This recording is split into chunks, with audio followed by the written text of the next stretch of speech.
Бул түндүк электр ишканасынын кардарларды тейлөө борбору. Мында абоненттерге электр энергиясына байланыштуу маселелерди чечүүдө шаар аралап бир жайдан экинчи, үчүнчү жайга каттабай, баарын бир мекемеден бүткөрүүгө ыңгайлуу шарттар түзүлгөн. Босогодон аттаганда эле ар бир кардар кандай гана маселе болбосун терминал аркылуу кезекке турат. Жабдуу аркылуу алынган дүмүрчөктө катар жайгашкан терезелердин кайсы бирине кайрылуу боюнча номери менен кезеги жазылган.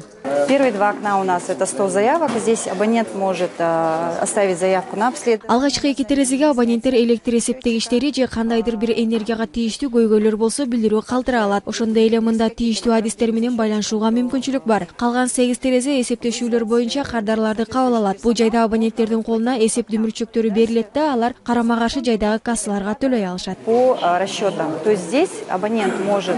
Ошондой эле тейлөө борборунда бирдиктүү терезе программасы менен абоненттер электр түйүнүнө кошулуу, техникалык кызмат көрсөтүү боюнча келишим түзө алат. Учурда маалыматтар боюнча бир күндө 600дөй кардар тейленип, абоненттер бир топ убаракерчиликтен арылган. Тейлөө борбор ачылганга чейин бизде деген 4 район болчу. 4 райондордо абоненттерин кыдырып, ар бир кабинеттен уруксат алууга визалар күтүп жүрчү. Бүгүнкү күндө андай кабинетти кыдырмай жок, бюрократия жок. Бир эле келип туруп эле тейлөө борборунда бир эле терезеден маселелерди чечип кетет.